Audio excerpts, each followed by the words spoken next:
Estamos de volta com mais um Tecnopolítica e nesse episódio que está sendo muito solicitado porque a inteligência artificial já faz parte da nossa realidade cotidiana.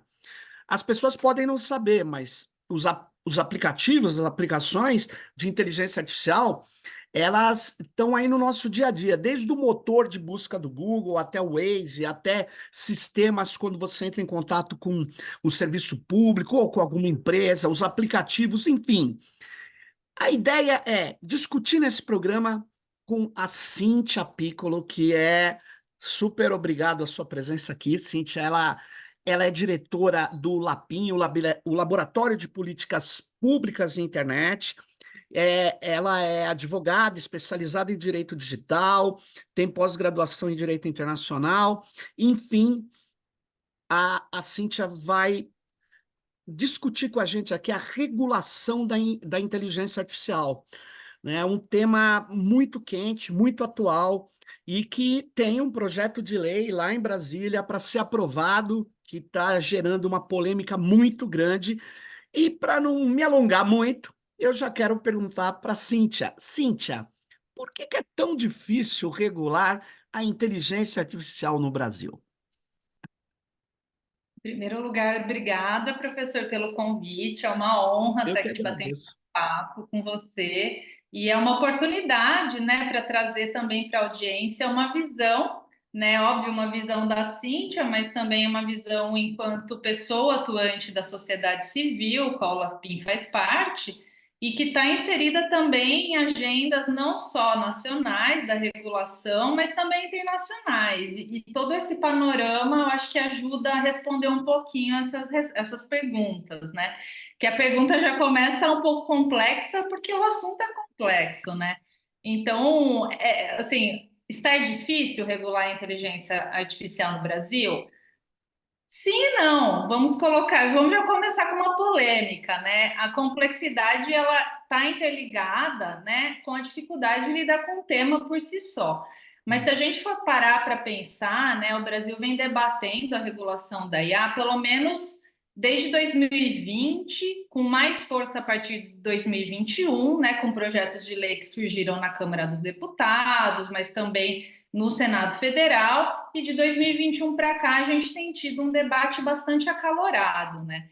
Mas tem alguns pontos que realmente parecem que estão dificultando nós chegarmos lá. O que é o chegar lá? Ter uma regulação, né, Uhum. que tenha passado tanto pelo Senado quanto pela Câmara. E por que isso está acontecendo? São diversos fatores, né? Em primeiro lugar, para além da complexidade do tema, existem interesses divergentes, né? Das várias camadas sociais, setor produtivo, governo e tantos outros grupos. E esse debate da regulação da IA, quando começou lá na Câmara, ele já começou estranho, porque ele começou de uma forma muito opaca, tanto que durante o processo na Câmara foi adotado até um regime de urgência para ser aprovado. Então, ele foi aprovado assim em poucos meses, com pouco debate multissetorial. Então, o negócio foi avançando e de repente, quando a sociedade tomou conta daquilo, a gente entendeu que deveria ter um debate um pouco mais amplo. E depois disso, esse processo seguiu para o Senado Federal, e o Senado Federal não acolheu integralmente a proposta que veio da Câmara dos Deputados, que era uma proposta que a gente chama de proposta mais principiológica, ela estava mais Uhum. para uma carta de princípios, e quando chegou no Senado, teve toda uma reviravolta, né? E aí, enfim, depois a gente pode falar um pouquinho mais dessa reviravolta, mas cortando um pouco o caminho, a proposta que surge hoje no Senado ela é muito diferente da que veio na Câmara, e é uma proposta muito mais robusta, que ela traz muitos direitos, obrigações, obrigações de governança. Então isso mexe, né, com os setores produtivos especialmente. Então a gente tem aí um cenário de opacidade, né, de não se entender muito bem como o processo legislativo está acontecendo. Muitas vezes a gente fica sabendo exatamente quando ele está acontecendo e não previamente para poder participar do debate. e tem uma coxa de retalhos, né? Que aí eu trouxe um pouco esse panorama internacional, Sim, porque é importante quando a gente pensa em regulação, não pensar só na lei em sentido estrito, né? Quando a gente pensa em regulação também são as diretrizes públicas, as políticas públicas. Então, quando a gente pensa no projeto de lei, ao mesmo tempo a gente tem estratégia brasileira para a IA do governo, plano brasileiro para a IA do governo, o G20 acontecendo no Brasil. Então dá aquela impressão assim que está tudo acontecendo e a gente não está conseguindo conversar sim. de maneira mais específica, né? Agora, Cíntia, você falou assim que na Câmara veio um projeto que foi meio rápido, né? A toque de caixa, talvez. Eu me lembro, porque eu achei estranho. Eu participei de uma, talvez a primeira audiência pública do projeto da Câmara. E eu me lembro que era um projeto bem genérico mesmo, você chamou de principiológico. E teve já um estranhamento, né? Porque eu achei, enfim, uma coisa assim, ter aquele projeto e não ter era a mesma coisa, porque ele não entrava nos problemas que nós sabemos que eu chamo de inteligência artificial realmente existente, ela gera. E aí, no Senado, me parece que teve várias audiências, e o que que você acha de mais importante que o projeto de lei que foi alterado no Senado ele traz de positivo para a nossa sociedade, para a nossa democracia, enfim, para o próprio desenvolvimento da inteligência artificial? O que que você acha que tem nele que a gente tem que preservar porque ele vai ser muito importante como regulação? É uma excelente pergunta, né? É bem isso. O projeto que veio da Câmara, ele era praticamente uma carta branca, né? Em um Sim, debate que eu participei, falaram, é como você falar para uma criança, faça isso, mas não dar as regras para ela fazer, né? A gente está num ambiente de desenvolvimento muito forte. Então, o projeto que a gente tem hoje no Senado, ele é muito diferente do projeto que veio da Câmara.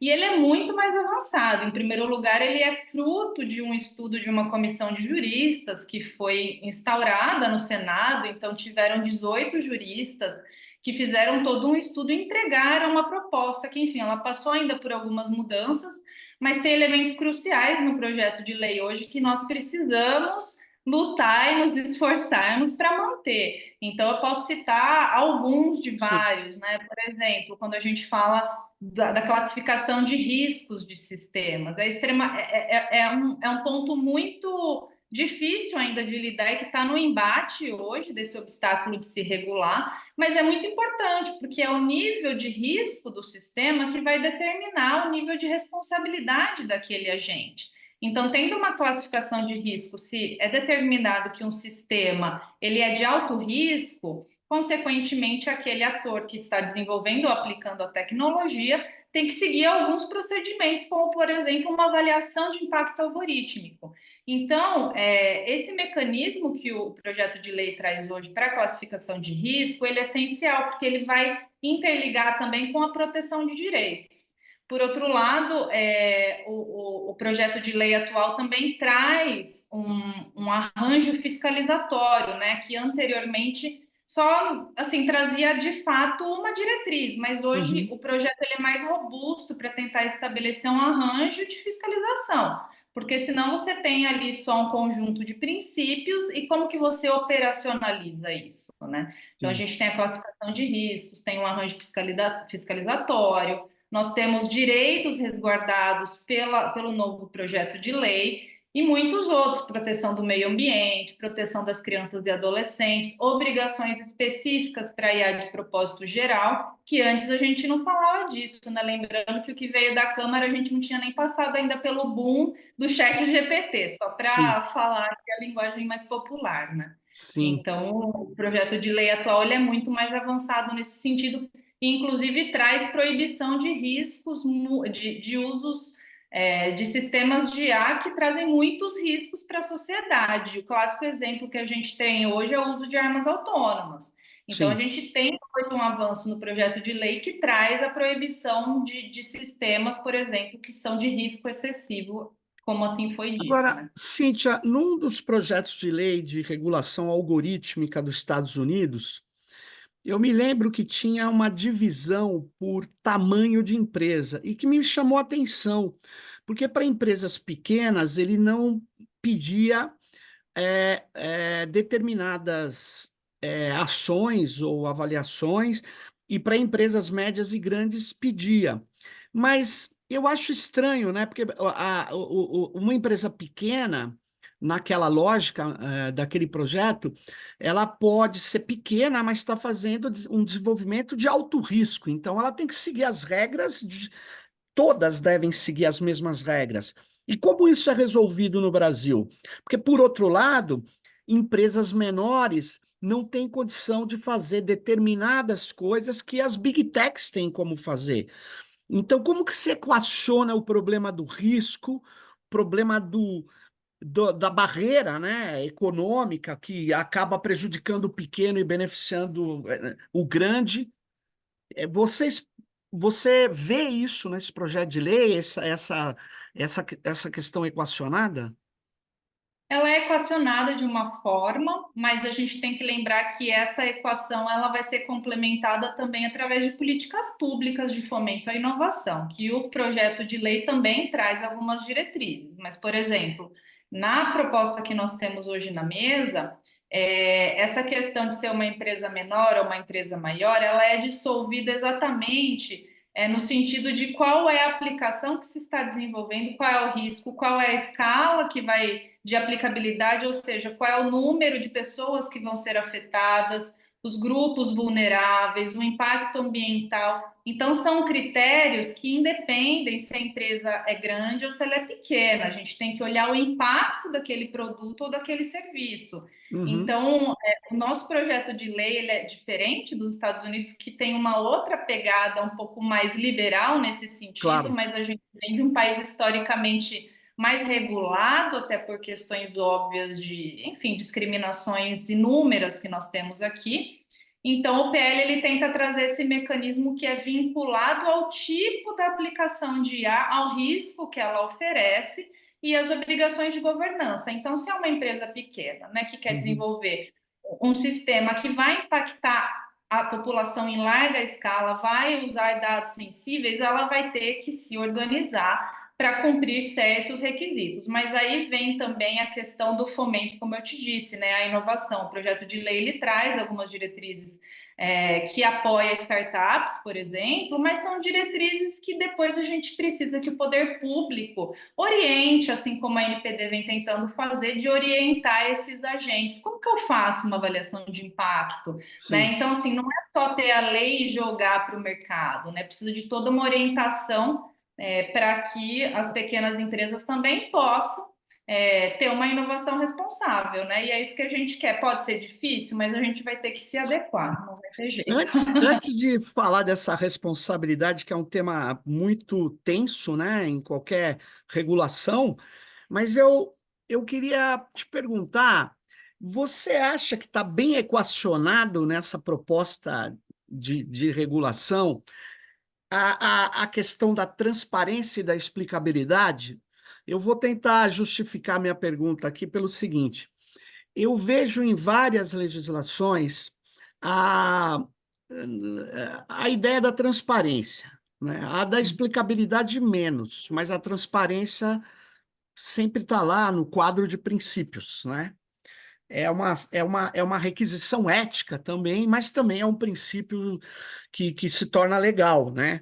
E aí, qual que é o problema? Eu não vejo nenhum sistema hoje que já pegou o algoritmo, que em geral é aberto, vários algoritmos de inteligência artificial, ou que a gente usa para o machine learning, o deep learning, a inteligência artificial de verdade e não a fictícia. Muitos deles são abertos. Mas o problema não é esse. O problema é que quando eu ajeito um conjunto de dados e ele passa a operar sobre esses dados, ele cria um modelo, esses modelos são fechados, não tem nenhuma transparência. E se eles são de rede neurais, eles nem podem ser explicados, né? Porque pela, pela própria tecnologia da rede neural fomentar camadas ocultas, né? Para chegar a uma finalidade, a um modelo final, um resultado, né? Que que você vê esse equacionamento? É apenas um princípio que a gente põe porque a sociedade vai cobrar, então a gente põe lá, mas não sabe como fazer isso? Tem operação efetiva para garantir a transparência? Eu acho que esse ponto que você trouxe é algo que a gente vai aprender em conjunto a partir de quando a gente tiver realmente uma legislação estabelecida, né? A transparência e a explicabilidade são pontos fundamentais, mas são coisas diferentes, né? Porque, assim, a transparência é você conseguir rastrear aquele objetivo inicial que você teve ao desenvolver aquele processo, aquele sistema, né? Ter mapeados as fases, né, para que você possa, de alguma forma, mostrar ao público. E aí entra um pouco a questão da explicabilidade, porque para você poder explicar aquele sistema, não basta você abrir o código. Uma pessoa comum não vai entender Não. aquilo. Você tem que ser capaz de explicar. E aí o PL ele traz esses requisitos de transparência e explicabilidade com alguns pontos basilares, como a informação clara, acessível, com respeito aos segredos industriais e comerciais. Então, eu acho que tem um mito também muito por trás que vem, claro, né, do setor produtivo, que ter um grau de transparência elevado divulgar todo o segredo de negócio. E não é isso, né? A gente tem que entender que o regulador pode ter interesse em entender porque, por exemplo, tal crédito foi negado para aquela pessoa que vem de uma comunidade negra, por exemplo, que a gente sabe que sofre mais discriminação. Então, o PL ele traz esses mecanismos, mas eu acho que ainda a gente está no ponto de como vamos fazer isso, né? E aí a gente percebe que falta um diálogo com a comunidade técnico-científica, porque hoje a gente sabe que existem já padrões sendo estabelecidos, avaliações já sendo conduzidas, então não difere muito assim do que já pode estar acontecendo em algum grau. Mas aí, quando Claro. isso vem na legislação, isso se torna uma obrigação, e eu acho que isso vem assustando e a gente precisa realmente desmistificar, É, né? A gente tem o direito de saber, né, como aquele sistema está nos influenciando e tomando a decisão que muitas vezes pode nos prejudicar. talvez a solução da transparência em qualquer lugar, na área de sistemas algorítmicos, em geral, não só os chamados de inteligência, né? Seja a auditabilidade, seja a necessidade ou a possibilidade de auditabilidade técnica. Porque, de fato, os auditores podem assinar documentos que não poderão revelar determinadas descobertas que eles tenham, que preservem a propriedade intelectual, etc. Mas se a gente não tiver auditabilidade, a transparência é uma letra na lei que não é evidenciada. Não é nada que vai gerar qualquer coisa. Porque eu acho complicado. O Frank Pasquale, que você conhece naquele livro o The Black Box Society, ele insiste, né? Ele diz que é, esses sistemas são protegidos por propriedade intelectual, por segredo de negócio e pela lógica de que se as pessoas souberem como é o algoritmo, elas vão driblá-lo, elas vão perpassá-lo, ele não vai ter feito. O que é assim, eu diria a você, uma rotunda e contundente bobagem, né? Porque a gente conhece vários algoritmos abertos, robustos, e que o fato de eu conhecê-lo, quando ele está aplicado, ele gera resultados que, pelo conhecimento do algoritmo, eu não consigo quebrar o resultado, alterar o resultado, né? Eu não consigo. Ele é robusto nesse sentido. Então, mas por outro lado, a ideia de propriedade intelectual é uma ideia nesse campo aí muito pesada, né? Então, a transparência, na verdade, ela é letra morta.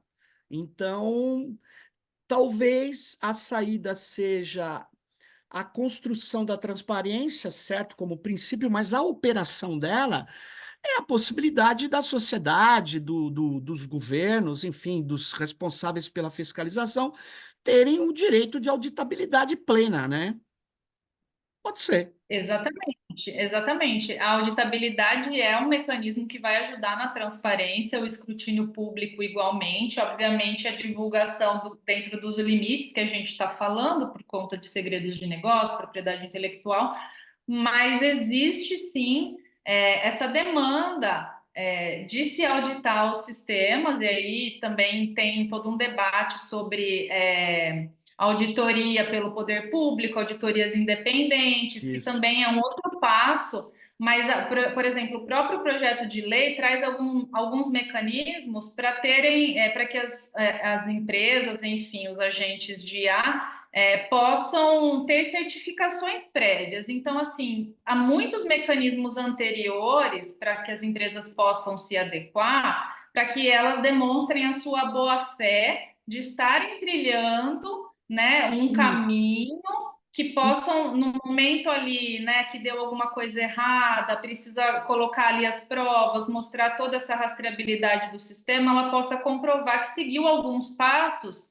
na boa fé e que de repente teve um resultado ali inesperado, mas ela está sendo transparente em tudo que ela fez até colocar aquele produto ou serviço no mercado.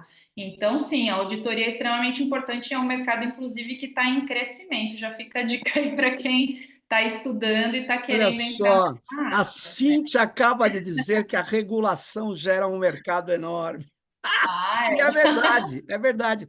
Mas eu nem estou preocupado muito com o mercado, não. Estou preocupado com o resultado. Eu sei que gera. Você foi muito feliz em alertar as pessoas, porque também fica aquela mágica, né? A regulação. Não, a regulação ela precisa ser capaz de regular.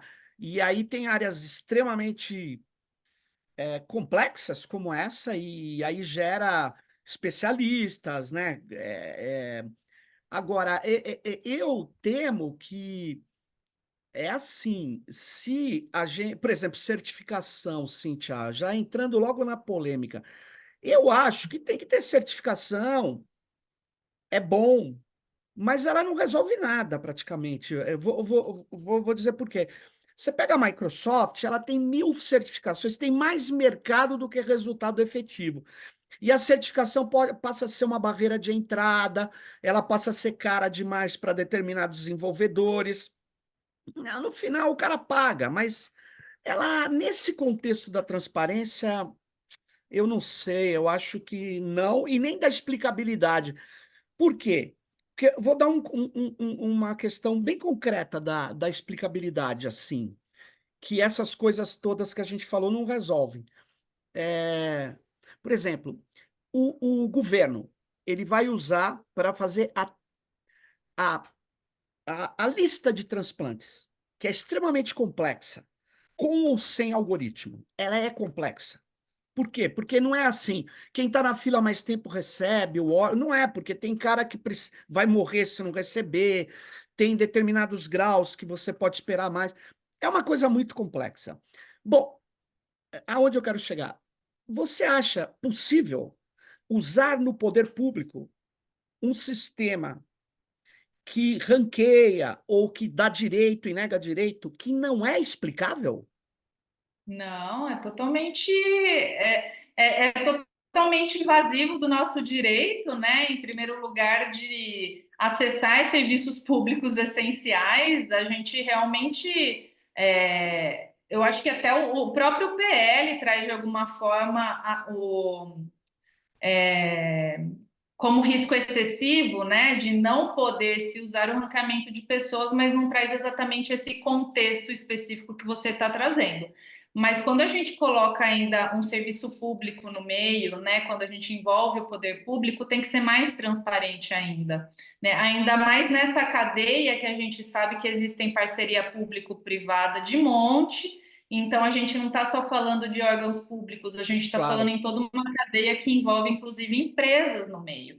Então, o governo tem que ser muito mais transparente nesse sentido e realmente explicar da melhor forma possível a própria população como ele está tomando aquelas decisões, né? E fazendo isso claro e dando o direito, inclusive, da própria pessoa que se sentir afetada de tentar entender o que aconteceu e ir atrás de mais claro. informações, né? Muito Isso é bom. Mas isso essencial, está né? na lei, então. Isso não é uma polêmica. Ou é? Não, não é uma polêmica. Inclusive, a lei ela traz, assim, é uma polêmica porque exige um grau maior ainda de transparência, Claro. mas o próprio texto que a gente tem hoje tem um capítulo específico para governança de IA no poder público. Então, traz essas regras de transparência. Inclusive, tem um outro fator que a gente vem discutindo muito, que são a criação de bases de dados disponíveis para a gente entender, por exemplo, quem o governo está contratando, para qual serviço está contratando, qual é o valor daquela contratação. Então, quando a gente fala de transparência, pensa que hoje já é difícil para a gente conseguir uma resposta via lei de acesso à informação. Então, não é surreal a gente falar disso, né? A gente quer um caminho um pouco mais fácil de se conviver com a tecnologia. E, Então, Cíntia,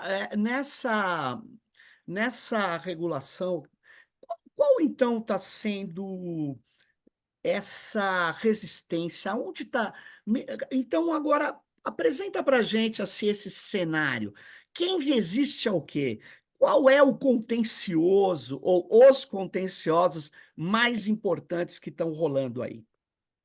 aí também dando algumas pistas de bastidores, né, que nós estamos muito envolvidos aí no debate. O texto que a gente tem hoje, ele é um texto apoiado pelo governo, nós sabemos disso, isso é público, então, de bastidor a gente sabe que o governo está apoiando o texto que está na mesa. Então, o maior embate hoje que a gente percebe vem do setor produtivo, especialmente das grandes empresas de tecnologia, com uma narrativa de que se nós tivermos uma lei que traz muitas obrigações, isso vai barrar a inovação. Ah, Mas aí, e aí isso se contradiz com a própria agenda do Brasil, até a nível internacional, por isso que eu trouxe isso no começo, quando a gente fala de objetivo de desenvolvimento sustentável, que o Brasil aderiu, é um sistema da ONU.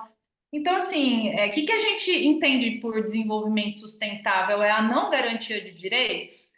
Então, o setor produtivo está usando muito essa narrativa para falar que não deve haver classificação de risco, que se tiver muitas regras, a indústria não vai se desenvolver e o Brasil não vai atingir a sua soberania. Então, ah, é uma falácia, né? Qual é a soberania que a meu gente Deus. é.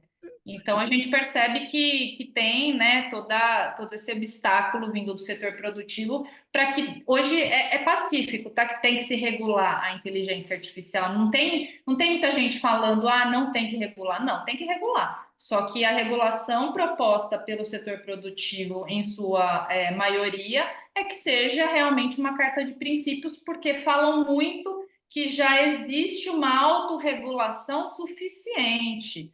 Quem vê hoje as indústrias atuando num código de conduta que seja suficiente para garantir os nossos direitos? É surreal pensar isso, né?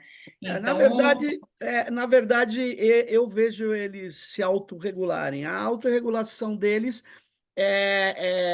falar assim: nós estamos aqui para melhorar a sua experiência. Isso é uma palavra de ordem. Qualquer termo de uso, qualquer coisa, nunca é para dar lucro, nunca é para melhorar a distribuição do produto deles mesmos. Não, é para sempre, sempre melhorar a nossa experiência.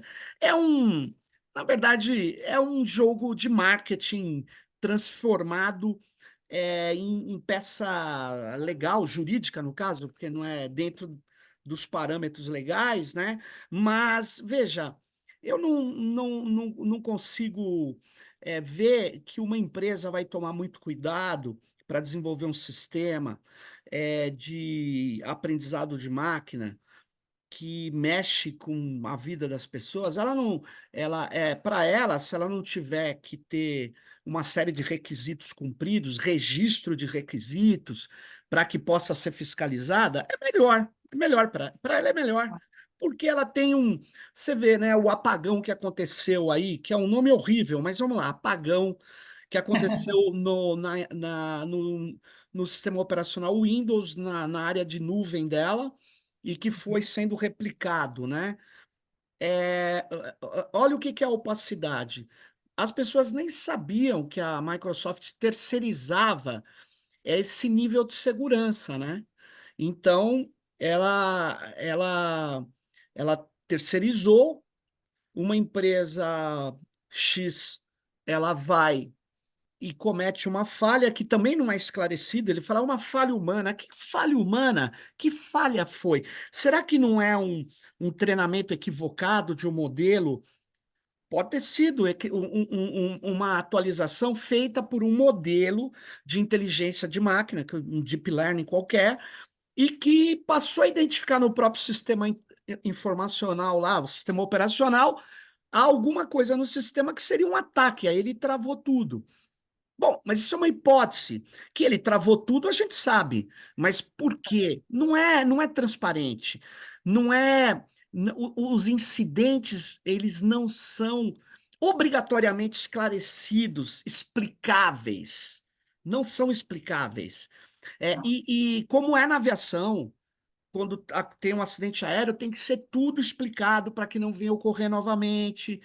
E eles, as Big Techs, não estão interessadas nisso, né? Não estão interessadas por quê? Porque é um custo maior, porque é mais, vamos dizer assim, condição da sociedade falar, ó, isso aqui a gente não quer, isso aqui é perigoso.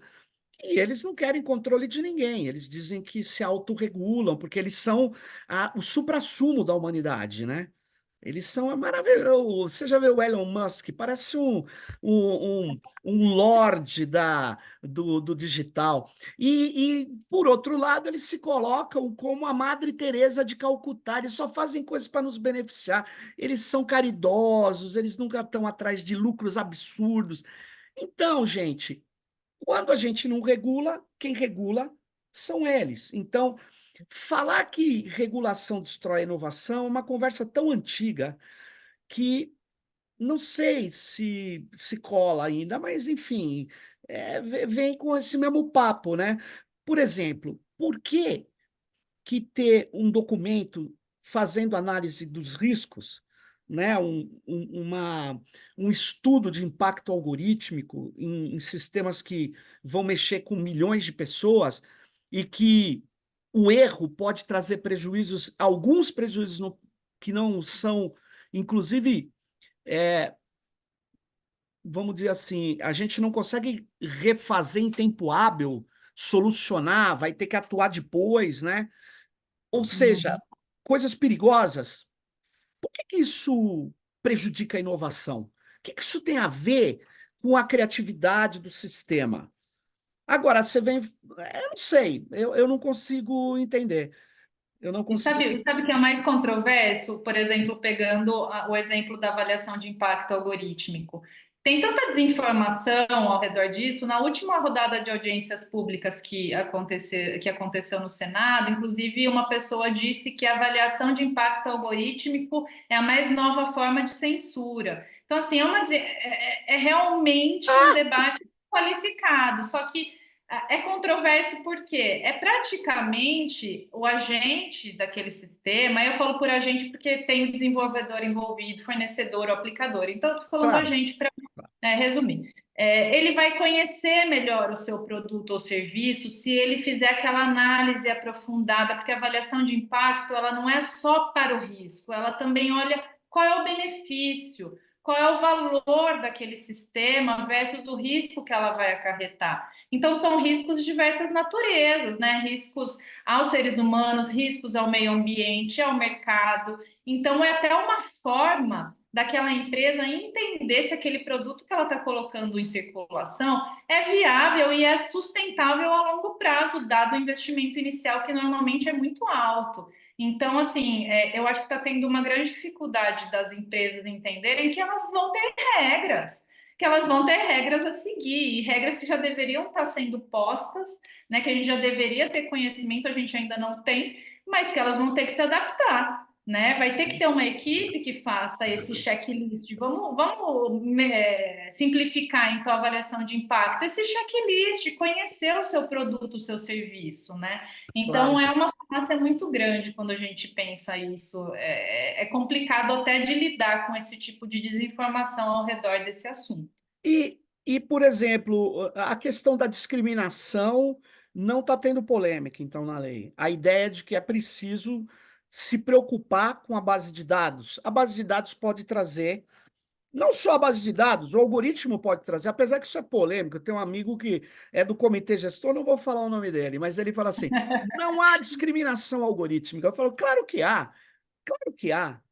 Claro que há. Eu nem vou falar aqui porque eu tenho uns alunos que vêm me procurar, mostram o que eles estão desenvolvendo para algumas empresas. É um negócio assustador. E, por Sim. outro lado, tem o algoritmo que ou é treinado, vai atuar sobre uma série de bases de dados que ele vai extrair padrões Uhum. sutis de uma base de dados que tem um monte de conotação racista dentro dela, por exemplo. E Com aí ela tira certeza. aquela sutileza. E aí o modelo faz o quê? Ele reproduz aquilo, porque ele extrai o padrão de uma base de Com dados. Então, como que Inclusive, isso é tem. visto? Uhum. Eu acho que a legislação de hoje ela avança um pouco porque ela traz não só o princípio da a legislação não, né? A proposta de lei Sim, ela a traz não proposta. somente o princípio da não discriminação, mas ela olha para a discriminação direta e indireta.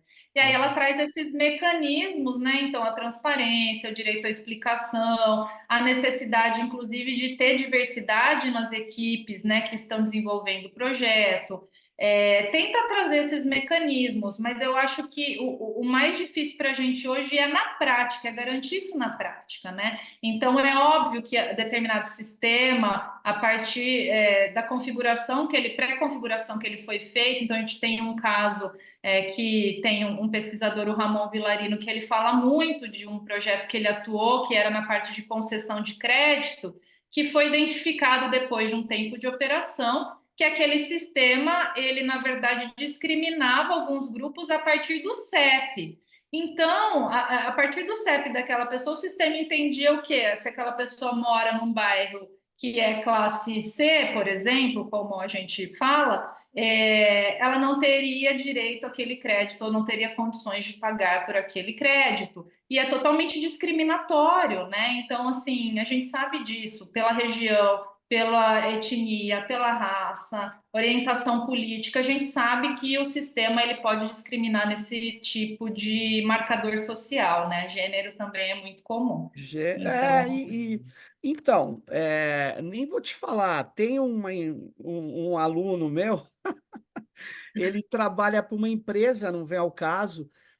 Bom, enfim, se eu falar muito, as pessoas vão identificar a empresa, mas eu vou dizer o seguinte: ele tem que fazer, sim, eh, definições valorativas a partir de uma série de fatores, inclusive o CEP, não só. exatamente, Mas ele tem. exatamente. Agora, ele fala: você pode me chamar de antiético, mas se eu falar que não vou fazer, eu perco o meu emprego. Ou seja, porque, na verdade, é, tem uma certa. A lei, muitas vezes, ela deixa a coisa muito genérica e não entra no contexto real. O sistema financeiro é completamente discriminador. Vamos falar a verdade. Eu não vou nem continuar nessa toada, porque na hora que ele vai conceder crédito, ele pode e ele vai tentar conceder crédito para quem ele acha que é bom pagador ou tem capacidade de pagamento, né? E aí ele muitas vezes comete equívocos, né? Comete equívoco, porque o fato do cara ser pobre, ele põe uma taxa de risco muito alta e inviabiliza o financiamento. Mas isso é preconceito, porque o pobre é melhor pagador do que o classe média. Ele tem, enfim, isso os antropólogos têm várias pesquisas que mostram. A Casas Bahia, durante muito tempo, mostrou que o pobre é bom pagador, quem não paga bem é classe média alta e rico. Esse aí fala: não sei se eu vou pagar agora essa prestação de 30 mil por mês, se eu vou dar entrada num barco novo, meu. Então, aí quem faz essas contas não é o pobre que tem aquela moral, né? Aquela ética. É complicado isso, né? Mas tem muito preconceito. Mas, enfim, os sistemas, eles não podem fazer isso, pelo menos no setor público, no setor de saúde. É, é preciso ter um controle desses sistemas algorítmicos, né? Então, eu acho. E aí eu queria entrar, Cíntia, num tema que eu não sei se está lá. Você falou aqui, en passant, assim, de soberania. Que essa Uhum. lei está tratando a soberania digital e seu parceiro a soberania de dados? É uma pergunta complexa, Sérgio, porque você sabe muito bem, né? Até o uso do conceito soberania já é muito disputado, né? Então, obviamente que a lei ela não traz o projeto de lei não traz especificamente como vamos garantir a soberania digital, mas tenta trazer alguns elementos para que a gente. Aí eu vou trocar a soberania por autonomia, para que a gente tenha mais autonomia de processos, autonomia de compreensão, autonomia de produção. Então, o próprio projeto de lei ele traz algumas coisas que são importantes nesse sentido, né? Como priorizar a comunidade local, fomentar o incentivo às empresas brasileiras, às startups, fomentar a educação digital, trazer para o titular de dados, né, trazer para a gente, usuário da tecnologia, poderes para que a gente entenda a tecnologia e possa gerenciá-la de uma maneira mais favorável para nós, e também traz mecanismos de governança multissetorial. Então, quando você coloca diversos setores na mesa para discutir, para pensar em conjunto, automaticamente a sociedade ela vai tomando mais autonomia para suas próprias decisões, né? Então, hoje a gente percebe muito a influência de mercados externos, empresas estrangeiras, no Brasil, como você trouxe do apagão, né? Então, assim, de quem é a responsabilidade, por exemplo, desse apagão e de todos os danos causados, né? Então, o projeto de lei ele não trata especificamente disso, mas ele traz esses elementos que no final do dia tendem a ajudar. Só que essa questão de soberania, eu acho que ela vai um pouco além do projeto de lei, né? A gente precisa realmente ter políticas públicas e um Porque, governo Cíntia, concentrado. não, vou fazer uma pergunta. Por que se na Constituição brasileira está escrito que o país é soberano, sem definir o que é soberania, é uma soberania mais robesiana, uma soberania histórica da Paz de Westfália, a soberania dos estados, que nenhum estado pode dizer o que o nosso vai fazer, nós que dizemos o que a gente tem que fazer, que é a ideia de autonomia, que é a ideia de autodeterminação. Pois bem, é que numa lei de inteligência artificial, a gente não trata da ideia de soberania, né? Diretamente. Soberania, no mínimo de dados, soberania que é a capacidade de nossa sociedade, pode até porque, quando você usa um termo desse, na hora que você vai falar o que que esse termo é na lei, as boas leis, a boa legislação define o que é. Define. Você pode definir. Soberania digital o quê? A capacidade, né, de nossa população, nossa sociedade, definir as regras, né, de desenvolvimento e uso da tecnologia de inteligência artificial. Por exemplo, você vai falar, mas a gente não define. Essas regras quem define são os norte-americanos e, portanto, a gente não vai escrever isso. É mesmo? É assim que a gente vai tratar? Eu acho que quem sabe a gente chegue num futuro nesse nível, sério. Porque o ponto é definir as nossas regras, é o que a gente está tentando fazer, só que a gente tem que ver que na prática a gente ainda é muito dependente. Então, quando você é muito dependente, né, de outras nações, você fica sujeito também às regras externas. Então, Claro. é um emaranhado de coisas que é muito difícil hoje o Brasil se colocar nessa posição de terem uma legislação, algo sobre soberania de dados, soberania Mas digital de aí, maneira hum, robusta. muito boa a sua questão. Muito boa. Muito boa. Sabe por quê? Porque nem principiologicamente você coloca lá privacidade, né? Explicabilidade. E cadê lá? Soberania digital. Não tem. Porque nem como horizonte os norte-americanos não deixam. E os consultores deles aqui não querem. E os apaniguados e pau-mandados também não querem. Nem nos princípios, vamos forçar a mão, vamos pôr o princípio da soberania digital. Ué, o que custa?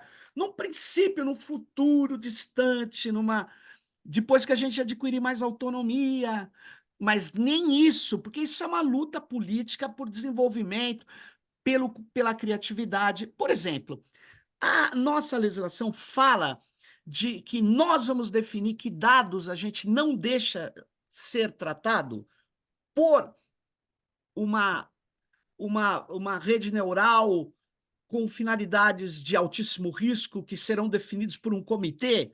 Nem precisa pôr na lei, mas está escrito. Não está. Pelo menos Não. eu não E assim, vi. Eu não o vi toda a máximo. versão. Não, mas não tá. Na verdade, ela traz alguns usos proibidos, né? Alguns critérios que trazem esses elementos de alto risco. Mas, de fato, não está esmiuçado nesse ponto. E aí, quando a gente fala de soberania, o máximo que ela traz ali na questão de princípios é utilizar sistemas com autonomia, desenvolvimento responsável, mas não chega nesse nível, Não. entendeu? E é assustador a gente perceber essa correlação com as E, empresas externas assim atuando no nosso país, sabe? e nem a localização de dados, né? A gente não conseguiu pôr na LGPD, porque isso não é uma questão, é claro que é uma questão, hoje é a grande questão. E nem na Uhum, lei na regulação de IA. Por exemplo, o, aonde os dados serão tratados e hospedados já é um problema para vários países, mas para o nosso uhum, não é. uhum, Então, você não vê, esse debate não foi feito. Eu achei bastante curioso que todo mundo que fazia esse debate não participou dessas audiências do Senado. Por quê? Porque esse tema não entrou, né? Não entrou, o tema da soberania. Não que ele precisava entrar e precisa entrar, porque senão uma uhum. parte da regulação da inteligência artificial vai ficar completamente de fora, né? Não sei. Certeza. Não, tem total razão. E essas audiências, infelizmente, elas são construídas, a gente sabe hoje, a favorecer certos tipos de narrativas. Então, talvez o Brasil ainda não queira chegar nesse nível de discussão devido à tamanha dependência que a gente tem ainda. Então, como que a gente vai enfrentar isso, né? Na cara. Então, a gente não está preparado para falar. Tanto que a gente vem falando de soberania digital com maior robustez, é recente, né? Você não via isso Dois nos anos debates. para cá. Você sabe, né, Sérgio? Você não via isso no debate, mas agora virou a hype do momento de falar de soberania. Então, assim, vamos ver onde que isso vai dar, né? Porque Mas. também, Cíntia, deixa eu te falar uma coisa. O mundo vive uma situação de muita tensão, de alterações geopolíticas, geoestratégicas bem grandes, né? Bem grandes. E uma coisa que era assim, tipo, era muito comum a gente ouvir era quando você ia falar de desenvolvimento de coisas no país, você fala, não, não, não, não, isso aí não é para o nosso país fazer, porque nós estamos dentro de uma cadeia produtiva global e que, portanto, quem produz isso aí é fulano, é outro país, é ciclano. Só que aí você começa a ver essa tal cadeia produtiva, que sem dúvida existem várias cadeias de serviços, de produtos, mas cada vez mais você vê que tem um problema aí.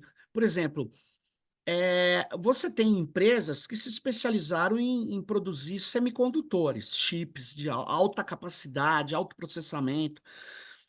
E, de repente, você vê uma Amazon fabricando chip próprio.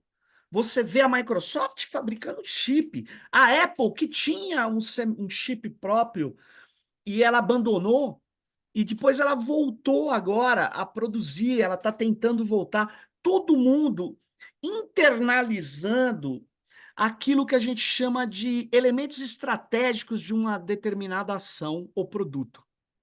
Uhum, A IA tem elementos estratégicos, com né? certeza.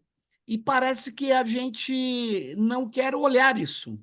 A gente não quer olhar, né? E o legislador que vai votar essa lei, não é possível. Você acha que ele é tão desinformado assim?